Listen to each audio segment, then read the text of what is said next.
that have been placed on their freedoms and their lives and have taken responsibility for changing their behavior. I am heartened that every sector of society has been mobilized and has accepted the role that it needs to play. From religious leaders to sporting associations, from political parties to business people, from trade unions to traditional leaders, from NGOs to public servants, every part of our society has come forward to confront this national challenge. Many have had to make difficult choices and sacrifices, but all have been determined that these choices and sacrifices are absolutely necessary if our country is to emerge stronger from this disaster. Nation, their sense of purpose, their sense of community, and their sense of responsibility. For this, we salute you and we thank you. On behalf of the nation, I would also like to thank the health workers of our country, our doctors, nurses, and paramedics who are on the front line of the pandemic, as well as our teachers, border officials, police and traffic officers, and all other people who have been leading our response. Since the national state of disaster was declared, we've put in place a range of regulations and directives. These regulations have restricted international travel, prohibited gatherings of more than 100 people, closed schools and other educational institutions, and restricted the sale of alcohol after 6 p.m. We reiterate that the most effective way to prevent infection is through basic changes in individual behavior and hygiene. We're therefore once more calling on everyone to wash hands frequently with hand sanitizers or soap and water for at least 20 seconds. Stop shaking hands. Cover your nose and mouth when coughing and sneezing with a tissue or flexed elbow. Avoid close contact with anyone with a cold or flu-like symptoms. Everyone must do everything within their means to avoid contact with other people.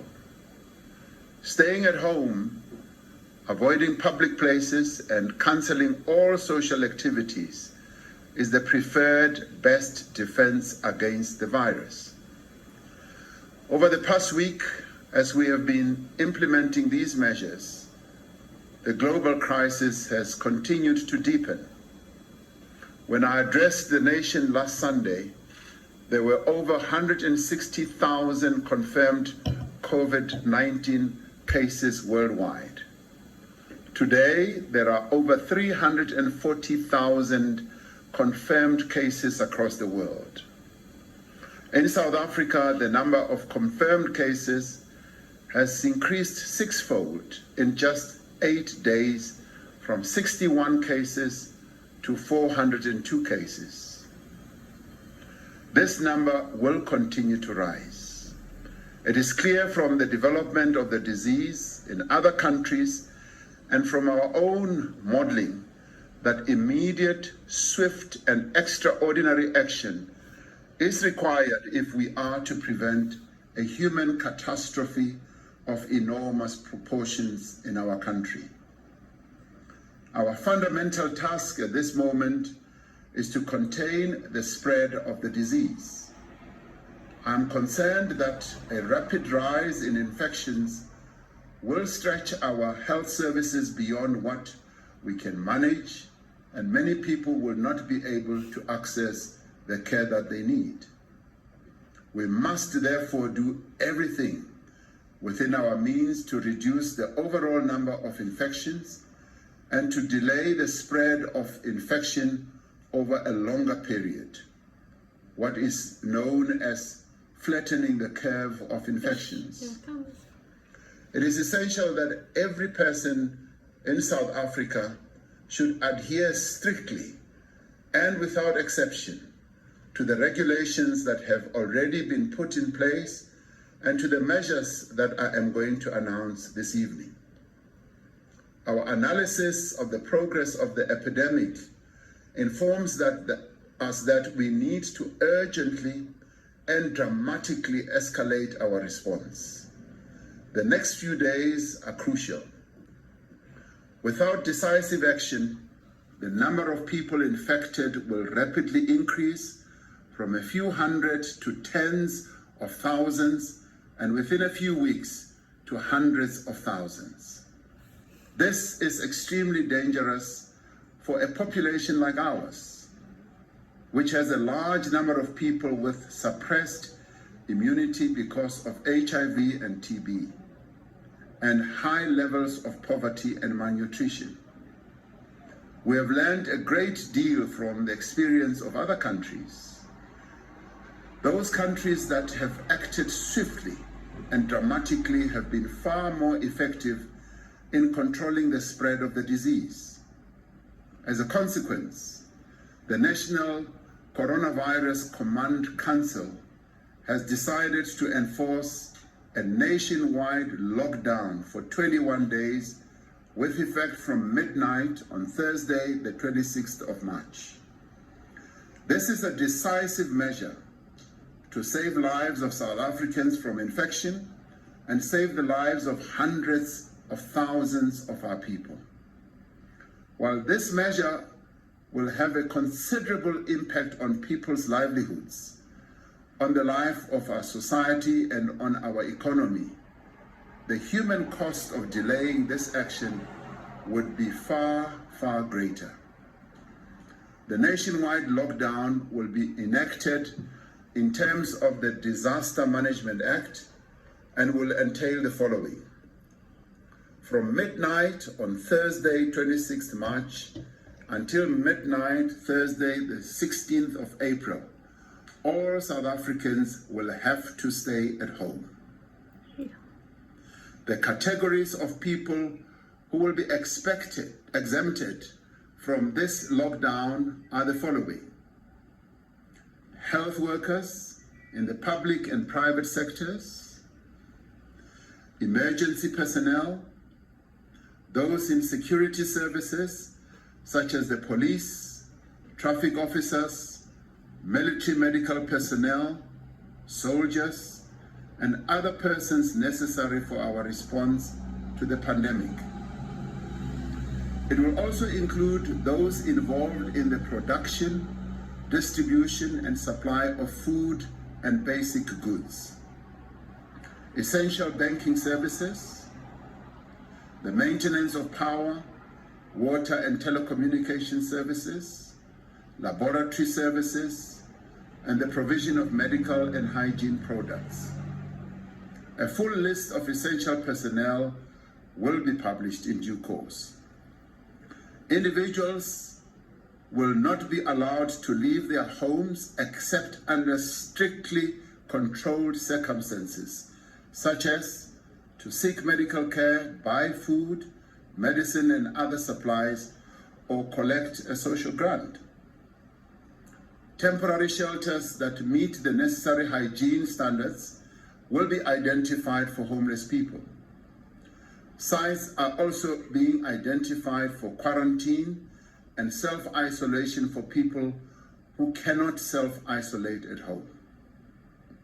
All shops and businesses will be closed, except for pharmacies, laboratories, banks, essential financial payment services, including the JSE, supermarkets, petrol stations, and healthcare providers. Companies that are essential to the production and transportation of food, basic goods, and medical supplies will remain open. We will publish a full list of the categories of businesses that should remain open.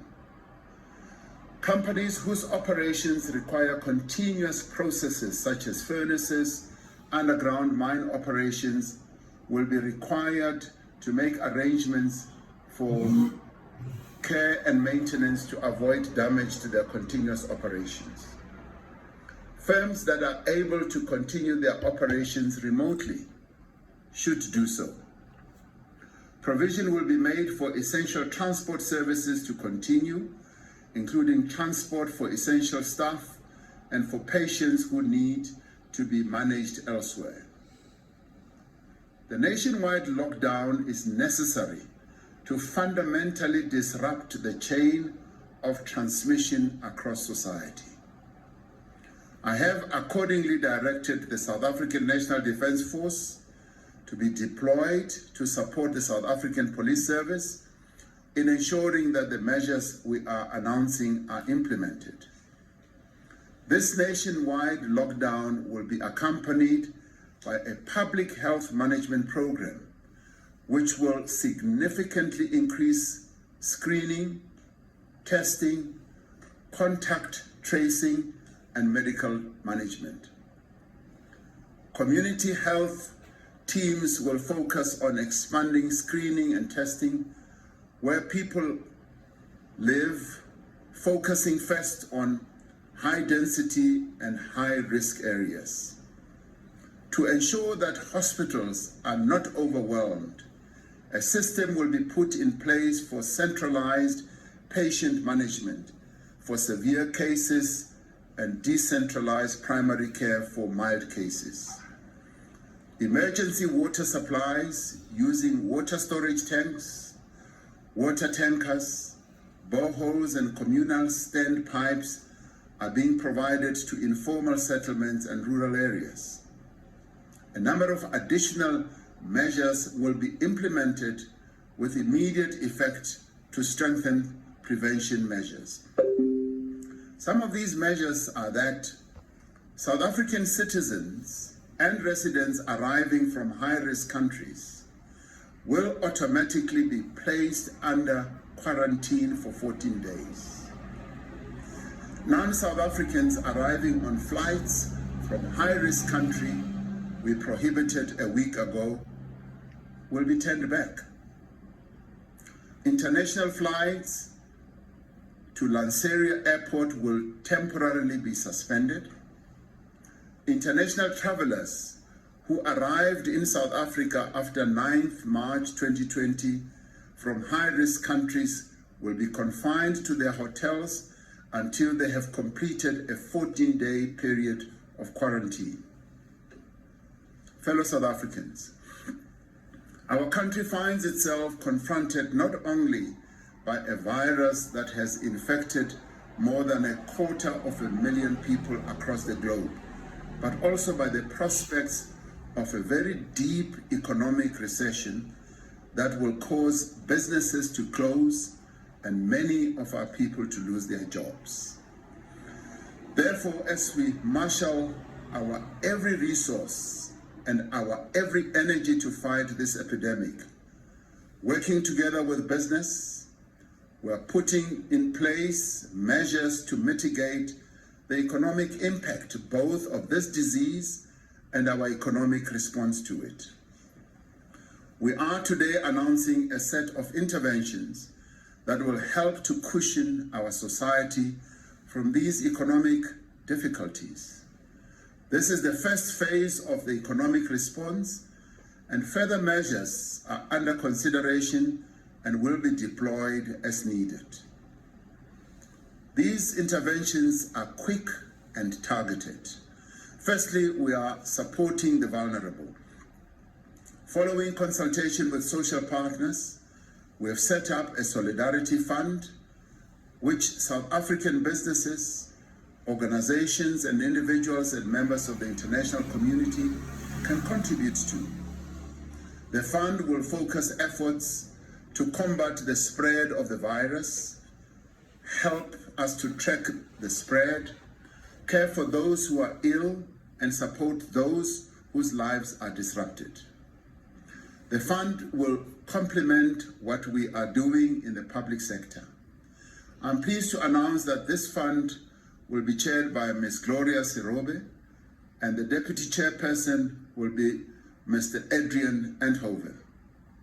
The fund has a website, www.solidarityfund.co.za, and anyone can begin to deposit funds into this account from tonight, acting in solidarity with South Africans who are vulnerable. The fund will be administered by a reputable team of people drawn from financial institutions, accounting firms, and government. It will fully account for every cent contributed and will publish the details on the website.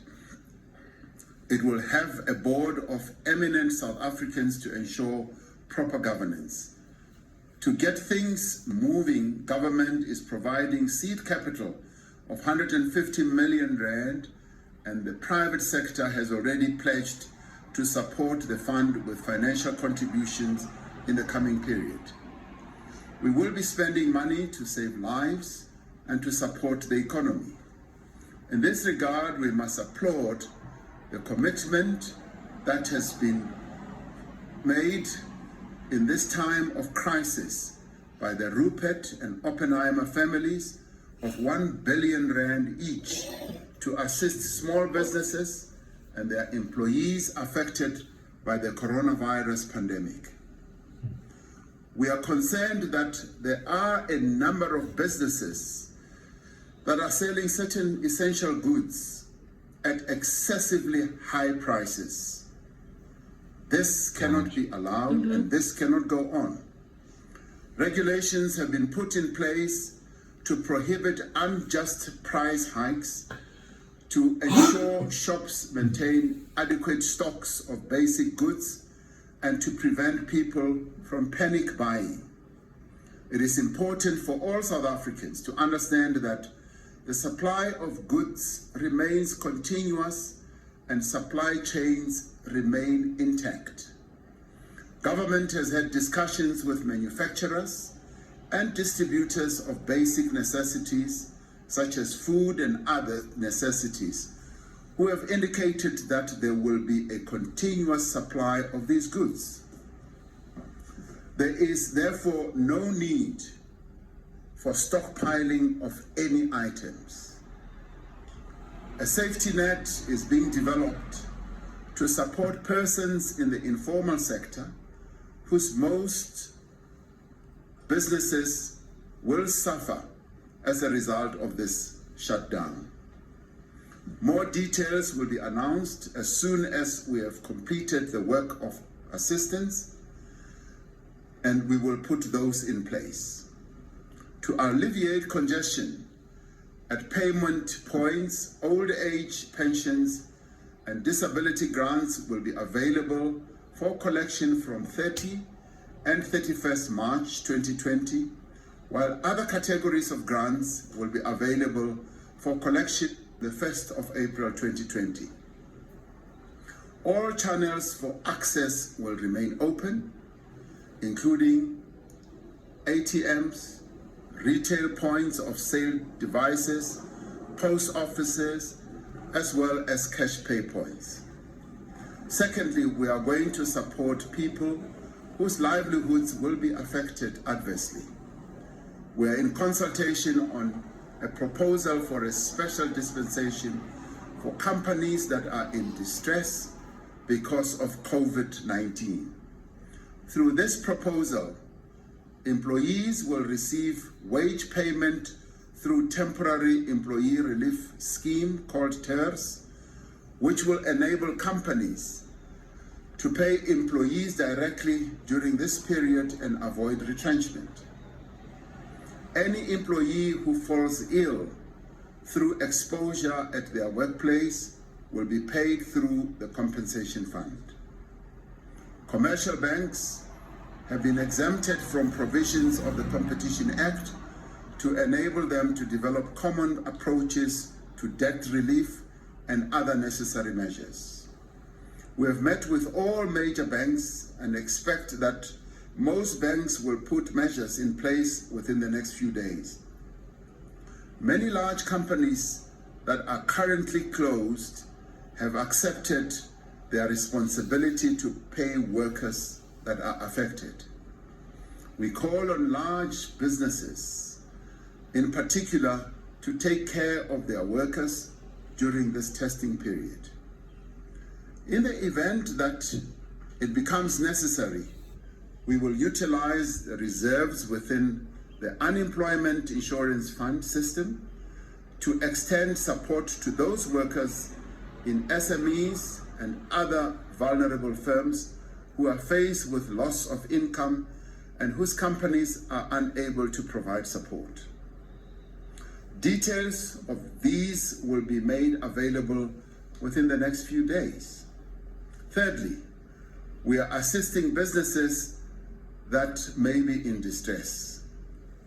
Using the tax system, we will provide a tax subsidy of up to 500 Rand per month for the next 4 months for those private sector employees earning between 6,500 under the employee tax incentive.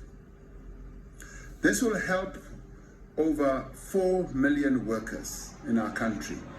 The South African Revenue Service will also work towards accelerating the payment of employment tax incentive reimbursements from twice a year to monthly to get cash into the hands of compliant employers as soon as possible.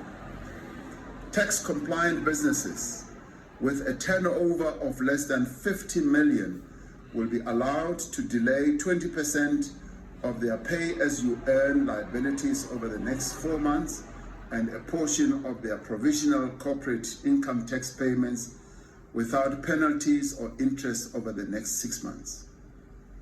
This intervention is expected to assist over 75,000 small and medium enterprises. We are exploring the temporary reduction of employer and employee contributions to the Unemployment Insurance Fund and employer contributions to the Skills Development Fund. The Department of Small Business Development has made over 500 million Rand available immediately to assist small and medium enterprises that are in distress through a simplified application process. The Industrial Development Corporation has put a package together with the Department of Trade and Industry and Competition of more than 3 billion Rand for industrial funding to address the situation of vulnerable firms and to also fast-track financing for companies critical to our efforts to fight the virus and its economic impact. Has made additional 200 million Rand available to assist small medium enterprises in the tourism and hospitality sector who are under particular stress due to the new travel restrictions we have imposed. I want to make it clear that we expect all South Africans to act in the interests of the South African nation and not in their own selfish interest. We will therefore act very strongly against any attempts at corruption and at profiteering from this crisis. I've directed that special units of the National Prosecuting Agency be put together to act immediately and arrest those against who we find evidence of corruption. We will work with the judiciary to expedite cases against implicated persons and make sure that the guilty do go to jail. South Africa has a safe, sound, well-regulated and resilient financial sector. Since the global financial crisis, we have taken steps to strengthen the banking system, including increasing capital, improving liquidity and reducing leverage. With a strong financial sector and deep and liquid domestic capital markets, we have the space to provide support to the real economy. We can make sure money flows to firms and households. We can ensure that our markets are efficient. Last week, in line with the constitutional mandate that the Reserve Bank has, it cast it cut the repo rate by 100 basic points. This will provide relief to consumers and businesses with the lower interest rate. The South African Reserve Bank has also proactively provided additional liquidity to the financial system. The governor has assured me that the bank is ready to do whatever it takes to ensure the financial sector operates well during this very difficult time. The banking system will remain open. The JSE will continue to function.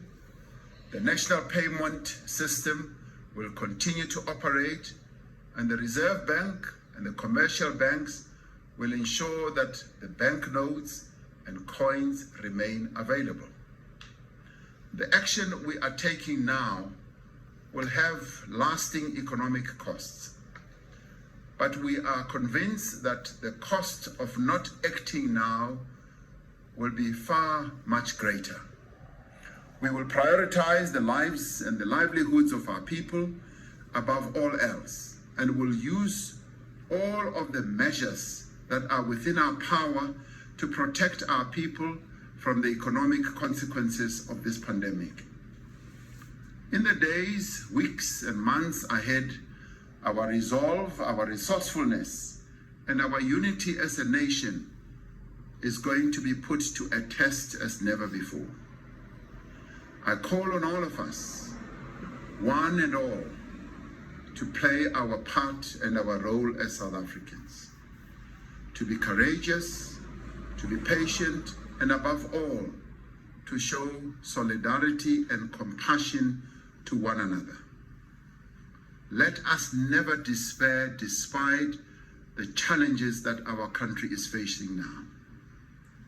For we are a nation of one, and we are surely going to prevail.